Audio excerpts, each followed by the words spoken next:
자리에 앉으셔서 하나님의 말씀을 보겠습니다. 신약성경 에베소서 2장 1절 말씀부터 10절까지의 말씀입니다. 에베소서 2장 1절에서부터 10절까지의 말씀 우리 함께 봉독하겠습니다. 그는 허물과 죄로 죽었던 너희를 살리셨도다. 그때 너희는 그 가운데서 행하여 이 세상 풍조를 따르고 공중의 권세 잡은 자를 따랐으니 곧 지금 불순종의 아들들 가운데서 역사하는 영이라. 전에는 우리도 다 그 가운데서 우리 육체의 욕심을 따라 지내며 육체와 마음에 원하는 것을 하여 다른 이들과 같이 본질상 진노의 자녀이었더니 긍휼이 풍성하신 하나님이 우리를 사랑하신 그 큰 사랑을 인하여 허물로 죽은 우리를 그리스도와 함께 살리셨고 너희는 은혜로 구원을 받을 것이라. 또 함께 일으키사 그리스도 예수 안에서 함께 하늘에 앉히시니 이는 그리스도 예수 안에서 우리에게 자비하심으로써 그 은혜의 지극히 풍성함을 오는 여러 세대에 나타내려 하심이라. 너희는 그 은혜에 의하여 믿음으로 말미암아 구원을 받았으니 이것은 너희에게서 난 것이 아니요 하나님의 선물이라. 행위에서 난 것이 아니니 이는 누구든지 자랑하지 못하게 함이라. 우리는 그가 만드신 바라 그리스도 예수 안에서 선한 일을 위하여 지으심을 받은 자니 이 일은 하나님이 전에 예비하사 우리로 그 가운데서 행하게 하려 하심이니라. 아멘. 한 제자가 스승에게서 수년 동안 혹독한 수련을 받았습니다. 그리고 마침내 스승이 모든 것을 다 전수한 후에 이제 제자에게 말했습니다. 이제 내가 너에게 검은 띠를 띄워주고 너를 이제 돌려보낼 것인데, 그런데 마지막 너에게 시험이 하나 있는데 그 시험에 통과해야 된다. 제자가 생각했습니다. 무슨 수련을 한번 스승님하고 겨뤄야 되는가 생각하고 있는데 그런 거 아니었습니다. 이렇게 질문했습니다. 검은 띠의 진정한 의미가 무엇이냐? 그래서 그 말을 듣고 이 제자가 곰곰이 생각하다 이렇게 대답했습니다. 저의 수련 과정의 마침이며 스승님의 모든 절묘한 기술을 다 전수받았다는 의미로 알고 있습니다. 그랬더니 이 스승의 얼굴에서 실망이 가득해가지고 이야기를 합니다. 너는 아직 검은 띠를 맬 자격이 없구나. 가르칠 건 다 가르쳤으니까 그 검은 띠의 의미를 곰곰이 생각해보고 내년 이맘때 다시 오너라 하고 내려보냈습니다. 1년이라는 세월이 지났습니다. 제자가 다시 스승에게 올라와서 앉았습니다. 또 묻습니다. 검은 띠의 의미가 무엇이냐? 1년 동안 제가 간절히 생각해 보니까 그 뜻을 알았습니다. 뭐냐면 스승님의 뛰어난 무예를 이제 저도 후학에게 잘 전수하고 우리 문파를 이제 세상에 널리 빛내는 것이라고 생각을 했습니다. 스승이 고개를 저었습니다. 아닌데. 그래서 다시 말합니다. 내년에 다시 오너라. 또 1년이 지나서 올라왔습니다. 또 똑같은 질문합니다. 검은 띠의 의미가 뭐냐? 그때 제자가 이렇게 말합니다. 검은 띠는 시작을 의미합니다. 자기 극복, 꾸준한 노력, 더욱 높은 수준의 무술을 이루기 위해 기본 자격을 갖추었다는 것이고 이제부터 저는 더 나아가는 시작입니다. 이 말을 듣고 스승이 밝게 웃으면서 검은 띠를 매주었다고 합니다. 우리의 인생도 신앙생활도 돌이켜보면 어느 한순간에 다 완전하게 이루어진 순간이 없습니다. 저와 여러분이 예수님을 만나서 제일 놀라운 변화가 있다고 하면 그게 무엇일까요? 다른 거 아닙니다. 구원받는 거예요. 몰랐던 예수님을 알게 되고 몰랐던 천국에 대해서 알게 되어지고 우리가 육신의 눈으로 볼 수 없는 신령한 하나님의 나라들을 알게 되어진 거 아닙니까? 이거는 교회 아니면 어디서 줄 수 있는 게 아니잖아요. 또 교회 나왔다고 해서 모든 사람이 그러한 것들을 체험하는 것도 아닙니다. 그런데 이거를 어느 순간에 알게 되어지고 믿게 되어져요. 그러면 여러분 모든 것이 다 끝났을까요? 오늘 우리가 읽은 이 에베소서의 말씀을 보면 허물과 죄로 죽었던 너희를 살리셨도다 이렇게 해놓고 끝 하면 좋겠어요. 그런데 아니에요. 그렇게 안 하고 이전의 모습을 설명하고 있습니다. 옛날에 너희들은 어떻게 살았지? 세상 풍조를 따라 살았지. 또 공중권세 잡은 사탄이 조종하는 대로 움직였었지. 다 진노의 자식이고 지옥에 떨어질 수밖에 없었던 거야. 그런데 그러한 너희들을 누가? 그리스도께서 우리를 살리셔서 이제 주님께서 올라가셔서 하나님 나라에 들어가신 것처럼 우리도 이후에 주님의 그 영화로운 천국에 들어갈 거야. 이런 이야기를 쭉 설명을 했습니다. 구원을 받았어요. 선물로 받았어요. 은혜로 받았어요. 그렇게 해놓고 9절과 10절이 이 말씀의 핵심 포커스를 가지고 있습니다. 행위에서 난 것이 아니니 이는 누구든지 자랑하지 못하게 하려 함이라. 우리는 그가 만드신 바라 그리스도 예수 안에서 선한 일을 위하여 지으심을 받은 자다. 여러분, 이게 사도 바울이 지금 이 말씀을 이야기하려고 이렇게 앞에 있는 말을 소설처럼 했습니다. 오늘 이 본문 말씀을 이해하려고 하면 두 가지 중요한 말을 이해를 하셔야 됩니다.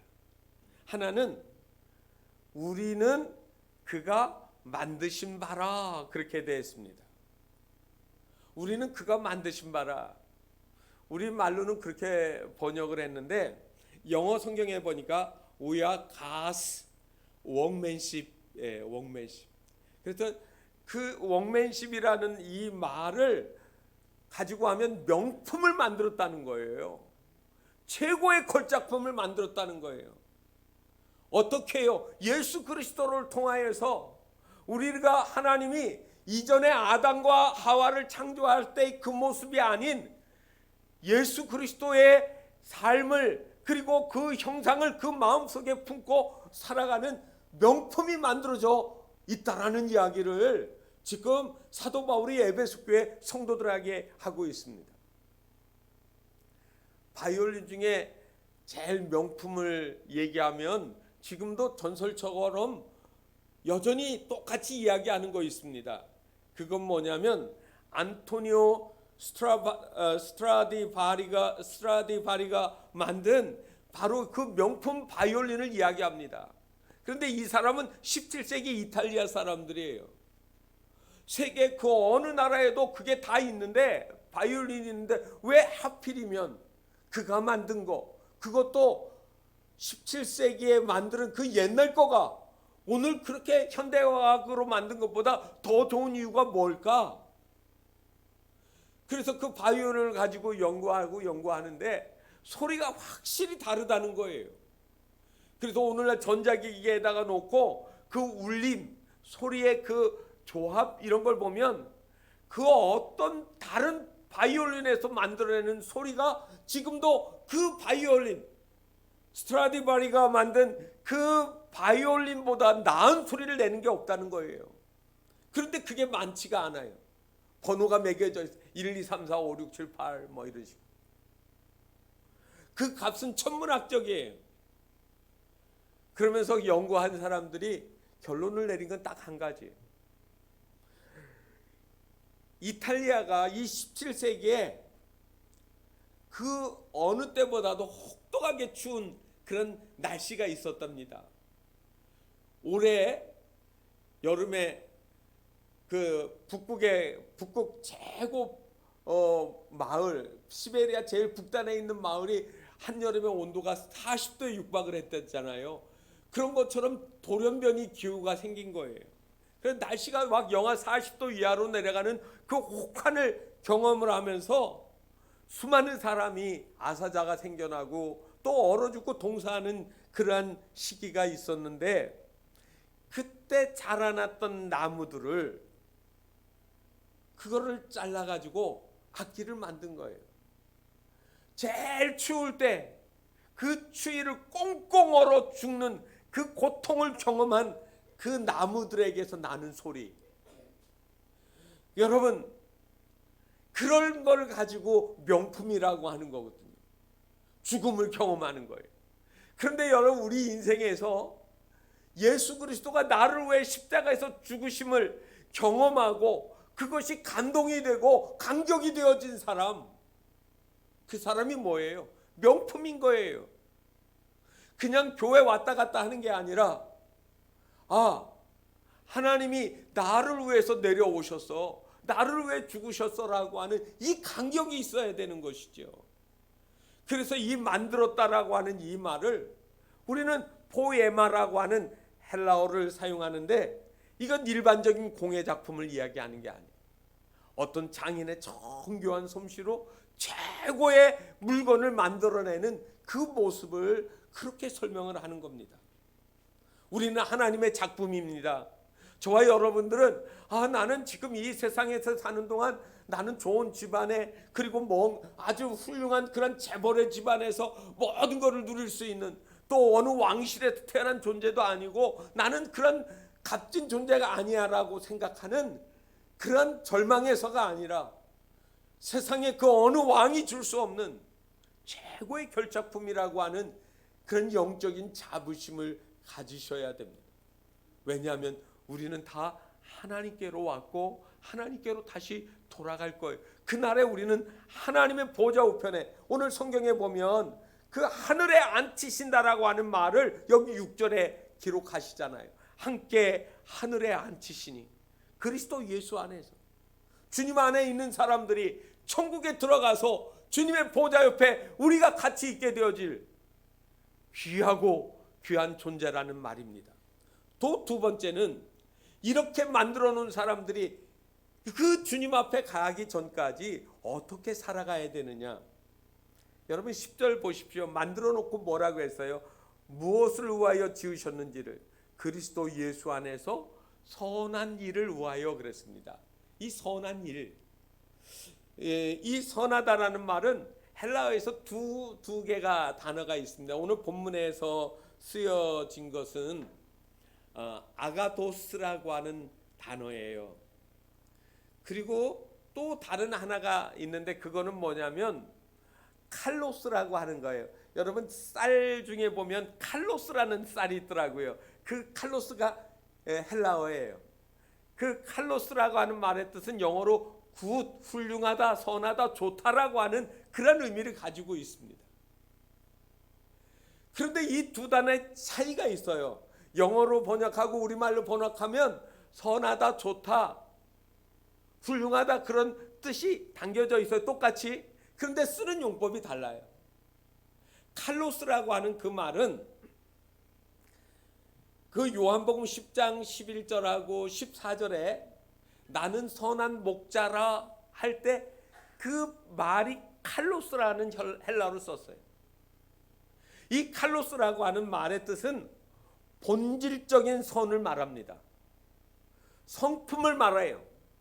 그러니까 저 사람은 본래 선한 존재예요. 만들어진 게 아니라 그 근본이 선한 거예요. 그 누구한테 할 수 있는 말입니까? 오직 하나님께만 쓸 수 있는 말이에요.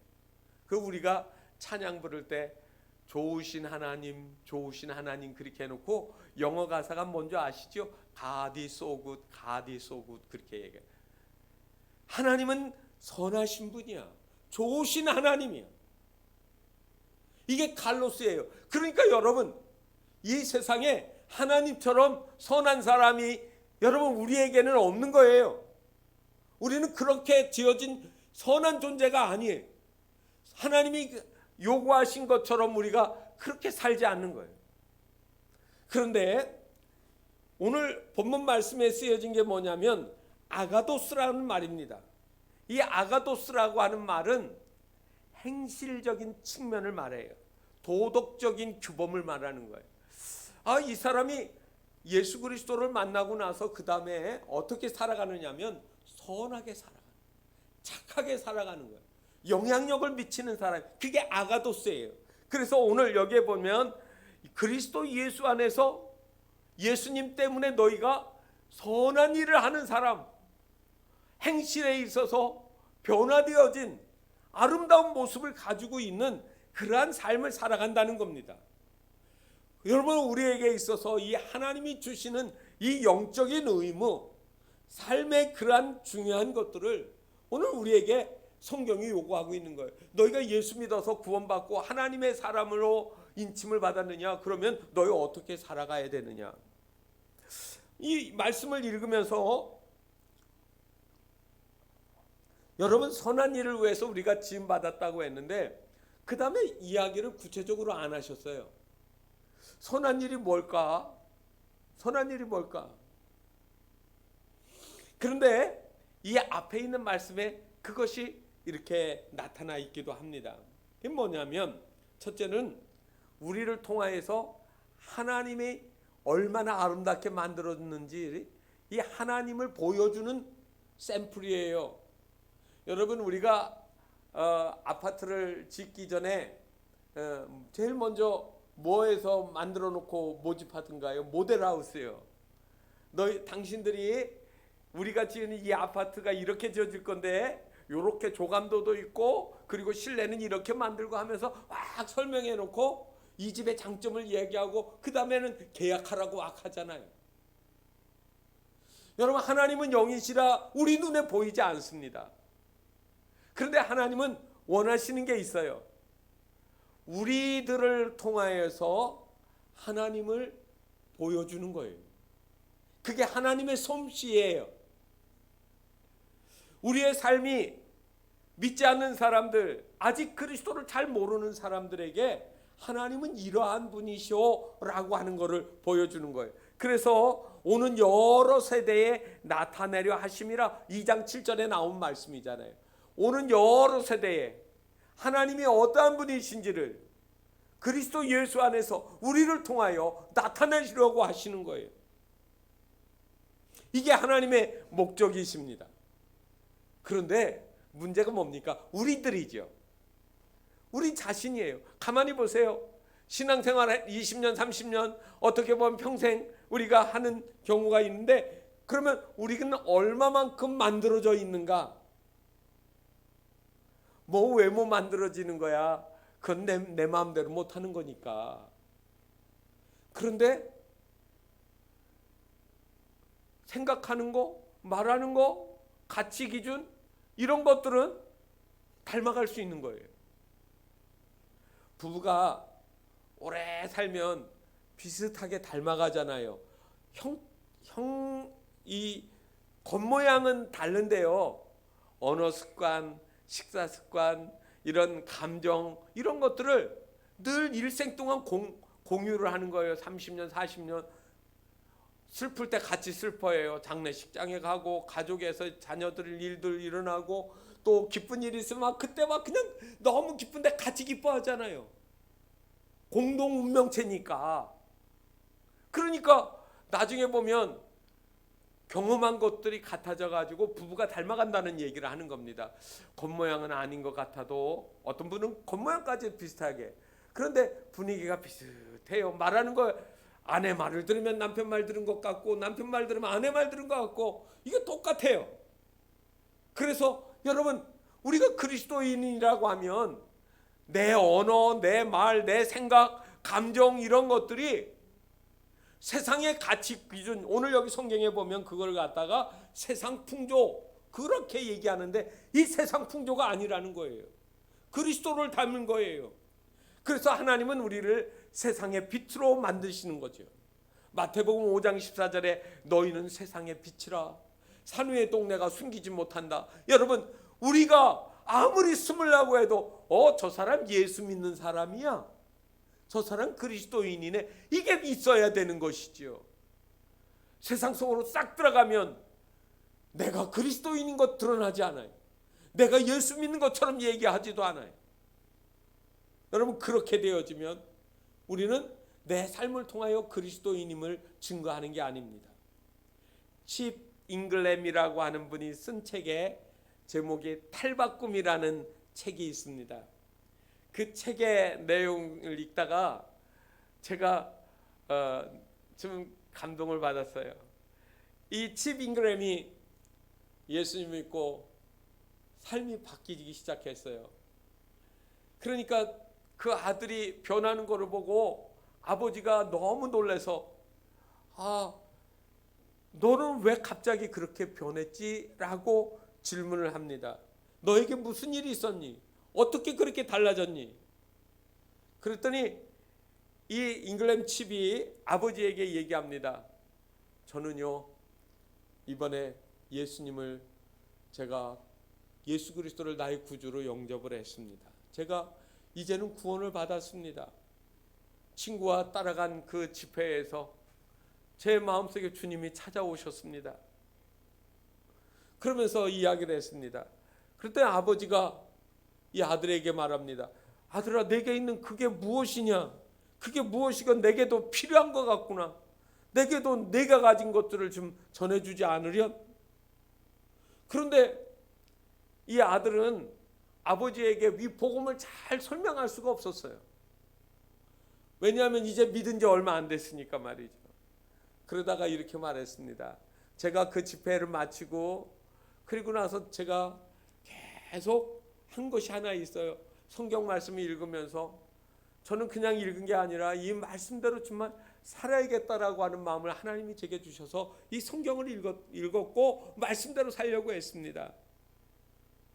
그 다음 날부터 이 아버지도 새벽 5시 30분에 일어나서 매일 1시간씩 성경을 깊이 읽고 묵상하기 시작했습니다.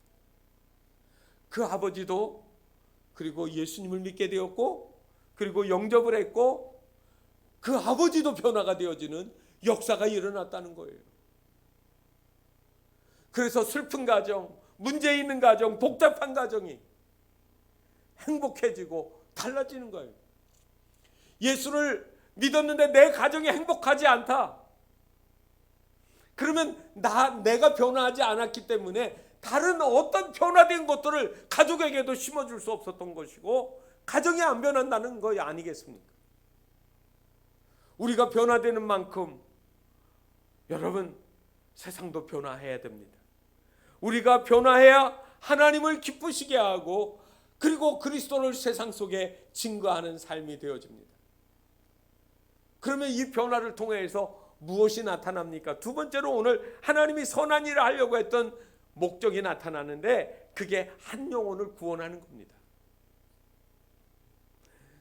여러분 이 일은 하나님이 전에 예비하사라고 얘기했습니다. 우리가 그 가운데서 이 선한 일을 하도록 준비하기 위해서 하나님이 우리를 찾아오신 거예요. 이게 하나님의 계획이에요. 여러분 하나님의 계획에 맞으면 알게 되면 이 하나님의 계획에 따라 우리가 살아가야 되지 않겠습니까? 여러분 이 말씀은 오늘 에베소 교회에게 쓴 거를 여러분 기억하시면 한번 보시기 바랍니다. 에베소 교회는요, 에베소는요, 우리가 벌써 이제 1년 작년 2월 달에 갔던 기억이 나는데 2월 말에 갔습니다. 에베소를 가니까 옛날보다 계속해서 발굴을 해가지고 많이 해놨는데 그때 가서 딱 보니까 뭐냐면 큰 도로가 있어요. 도를 깔잖아요. 예?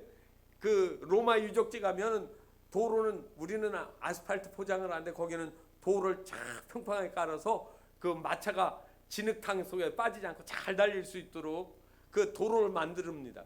그래서 로마는 이 도로를 만들어서 세계를 정복했다고 하지요. 그런데 그 큰 도로 옆에 도로가 또 하나 있어요. 그런데 잘 만들었더라고요. 근데 보니까 왕과 귀족만 다니는 도로예요. 거기에는 모자이크로, 여러분 모자이크는 큰 돌이 아닙니다. 작은 돌을 조각조각 붙여가지고 모자이크 무늬를 만들면서 그 길을 만들었어요. 와, 여지껏 저는 그렇게 모자이크로 도로 만드는 걸 거기서 처음 봤습니다. 한마디로 건축술도 웅장하고 뛰어나고요. 그 조각 같은 거 섬세한 거는 말로도 알 수 없어요.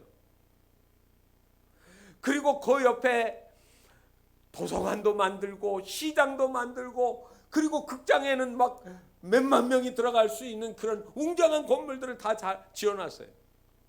여러분, 세상하고 교회가 경쟁을 하면 이것 따라갈 수 있을까요?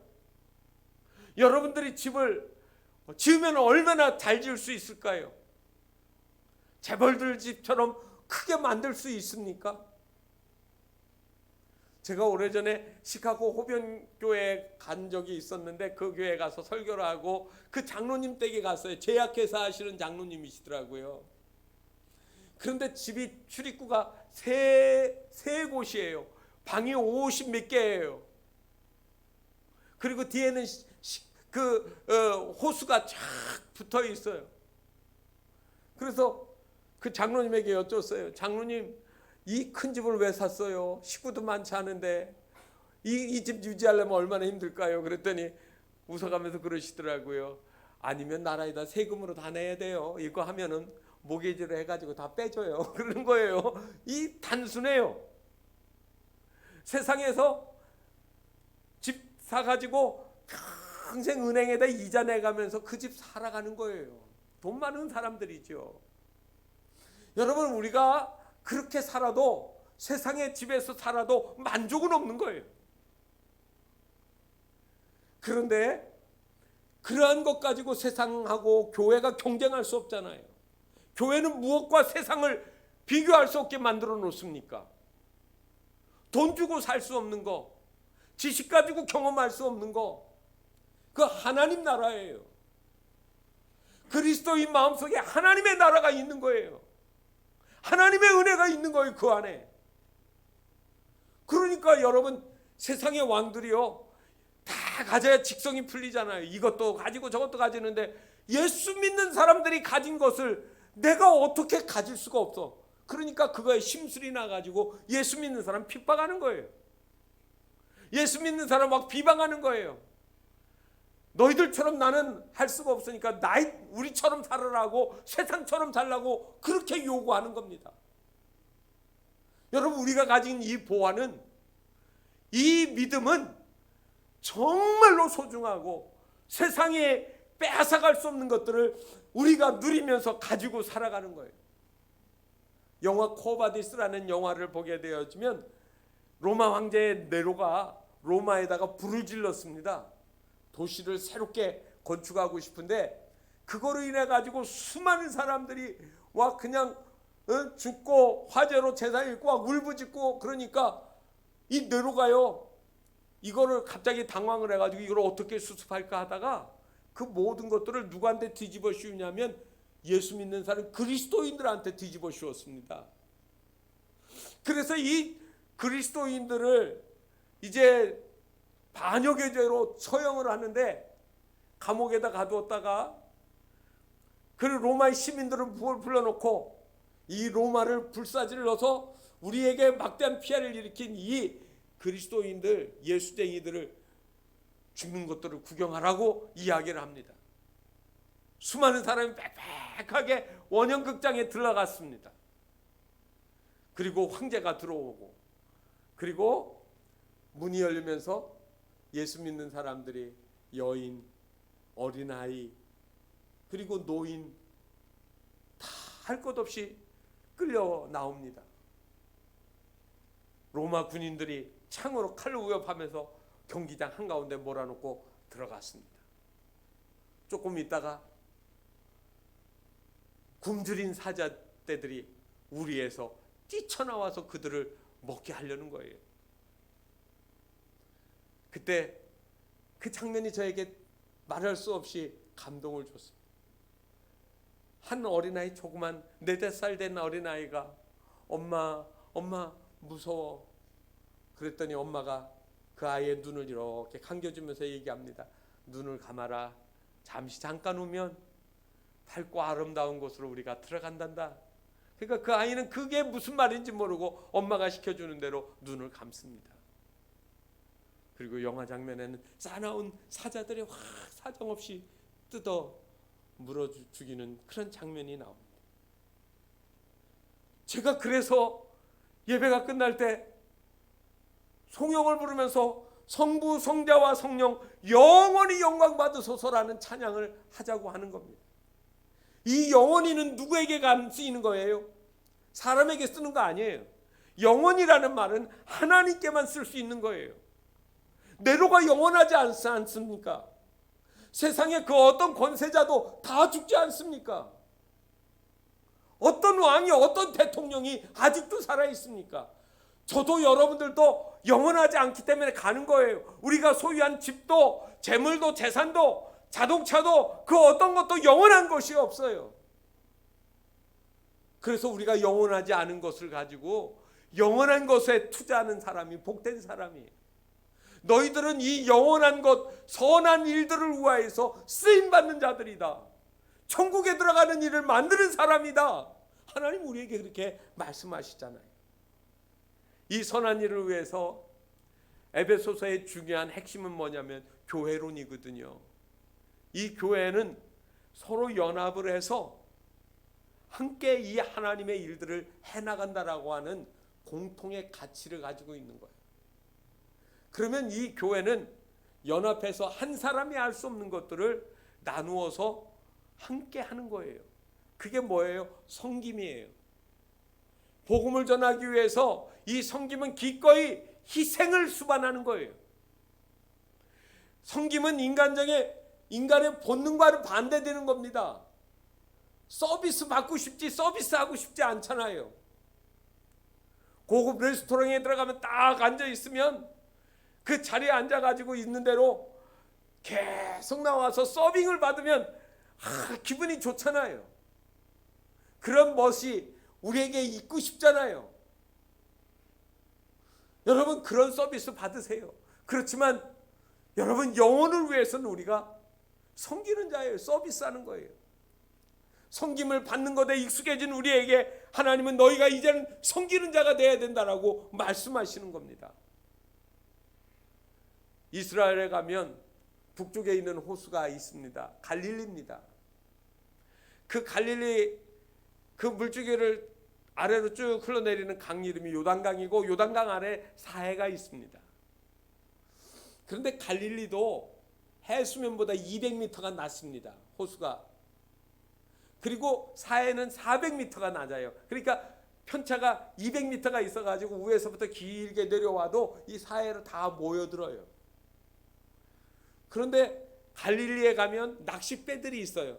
그리고 가버나움에 가면 베드로 잉어를 튀겨가지고 후라이 해가지고 밥하고 같이 주는 그 식당이 유명해요. 그래서 맛은 하나도 없는데 그래도 이름이 베드로가 잡았던 고기처럼 그 고기가 있다고 해가지고 그거 먹는 거죠, 사람들.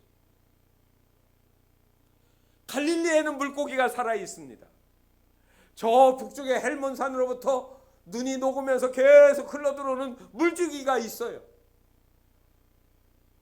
그리고 그 물줄기는 또다시 요단강을 통해서 흘러나갑니다. 그 물로 인해 가지고 요단강 주변에 이런 많은 농사들이 이루어지고 있고요. 지금은 그 물을 끌어다가 호수로 끌어다가 사막 지역에다까지 농사를 짓습니다. 갈릴리는 내가 가지고 있는 물을 생명을 다른 사람에게 전해주는 그런 것과 같은 바다예요. 사해바다는요 다 모여드는데 점점 증발해가지고 소금덩어리예요. 그래서 여러분 소돔과 고모라가 바로 이 사해 옆에 있는데 롯의 아내가 소금 기둥이 되었다고 하잖아요. 롯의 가정에는 하나님이 주신 은혜를 세상 가운데 전해주지 못한 안타까움이 있습니다. 한국을 빛낸 백인을 뽑았는데 역사적으로 다 해서 김병현이라는 사람이 뽑혔습니다. 야구 선수 말고요. 김삿갓을 가리켜서 김병현이라고 하더라고요. 1807년에서 1863년 이렇게 살았는데 길게도 못 살았습니다. 그런데 이 김삿갓이 이야기를 읽어보니까 한 마을을 지나다가 이제 초상집에 가면 밥 얻어 먹을 수 있잖아요. 이제 초상집에 들어가서 밥 좀 얻어 먹었습니다. 그런데 초상집 사람들이 가만히 보니까 뉘시오니까 방랑 김사컷이요. 그러니까 학자인 줄 안 거예요. 소문이 나서. 그래서 김삿갓한테 비문을 써달라고 하는 겁니다. 그래서 김삿갓이 붓하고 벼로하고 먹을 가져오라고 해서 종이 갖다 놓고 이제 쓸 준비를 하고 먹을 갈아가지고 얘기합니다. 묻습니다. 뭐라고 써드릴까요? 하고 이제 묻는 거예요. 고인이 살아계실 때 벼슬을 하셨나요? 진사를 하셨나요? 뭐 이러면서 물었더니 벼슬이라니요? 벼슬 같은 거에는 가까이 가신 적도 없습니다. 세상에 어떤 공덕이나 좋은 선한 일을 하셨나요? 아니요, 그런 거 없었어요. 그냥 농사짓고 열심히 사셨어요. 그러니까 옆에 있던 한 사람이 거들어서 말했어요. 그분이요, 돌아가신 분 다른 것만 해도 일한다고 하는데 힘이 세려고 밥을 무지무지하게 많이 먹어요. 다른 사람보다 한 배는 더 드시는 것 같아요 하면서 그분은 식사를 잘 하셨다고 얘기를 했습니다. 그래서 김삿갓이 그 말 다 듣고 거기다가 글을 써줬습니다. 뭐라고 썼느냐면 다죽다먹. 다죽다먹. 여러분 무슨 말인지 아세요? 그래서 그거를 써주고 가니까 이제 정말로 그거를 그대로 비석을 딱 세워놨어요. 지나가는 사람들이 고개를 까뚱까뚱하는데 한 사람이 막 소리를 내면서 웃었습니다. 그랬더니 그 가족들이 묻습니다. 이게 무슨 뜻이냐고. 쓴 사람이 안 가르쳐줬다고. 그러니까 그거 몰라요 그러면서 하는 말이 저쪽 하면서 얘기합니다. 거꾸로 읽어보세요. 다 죽다 먹. 모르시죠? 먹다 죽답니다. 여러분 우리 인생이 열심히 살고 그 결과의 마지막이 죽음으로 끝나는 거, 많이 먹어도 적게 먹어도 우리 인생이 끝나는 거, 그때가 있는 거 아닙니까? 어떻게 살기를 원하십니까? 하나님께 기억되고 하나님께 남는 인생을 살기 원하십니까? 지금이라도 내 의미가 무엇인지, 나는 어떻게 살아야 되는지 생각해 보시지 않겠습니까? 예수님은 섬기려고 오셨고 그리고 주로 오셨습니다. 섬김과 줌, 이게 예수님을 다 설명할 수 있는 말이에요. 우리를 섬기러 오셨고 그리고 자기의 생명을 주셔서 우리를 구원하신 것. 오늘 이 성경 말씀을 통해서 저와 여러분이 삶의 의미가 무엇인지, 하나님은 나를 무엇을 위해서 부르셨는지, 나는 어떻게 희생하며 가치 있는 것들을 왜 살 것인지를 생각하실 수 있기를 바랍니다. 우리는 그가 만드신 바라 그리스도 예수 안에서 선한 일을 위하여 지으심을 받았다. 이 영적인 자부심, 하나님이 주신 이 귀한 소명, 이것들을 붙잡고, 여러분 남들 눈에 안 띄지만 내 삶이 달라져 있으면 사람들에게 나는 그리스도를 보여주는 사람이에요. 그래서 그들이 궁금해질 때 나는 예수를 전할 수 있어요. 그가 변화되도록 우리는 섬기면서 하나님의 나라를 만들어가는 하나님의 사람들입니다. 이 귀한 은혜, 이 귀한 사명을 주님 오실 때까지 우리도 잘 전파하고 깨닫고 섬기며 살아가시기를 주의 이름으로 축원합니다. 기도하겠습니다. 은혜로우신 하나님 아버지, 우리를 부르신 그 귀한 소명, 그리고 귀한 하나님의 분부의 말씀들을 저희들이 하나님 알게 하여 주옵소서. 똑같이 자고 일어나고 똑같이 살아가고 하나님 아버지 전혀 구분할 수 없는 그리스도인이 아니라 저 사람의 먹는 것도, 저 사람의 말하는 것도, 저 사람의 생각하는 것도 오직 그리스도 예수를 증거하고 드러내는 변화된 모습들이 있게 하여 주옵소서. 오늘도 우리와 함께 하시는 하나님께 우리의 삶의 가치를 온전히 보여드리고 섬기며 순종하며 살아가는 저들 되게 하옵소서. 예수 그리스도의 이름으로 기도하옵나이다. 아멘.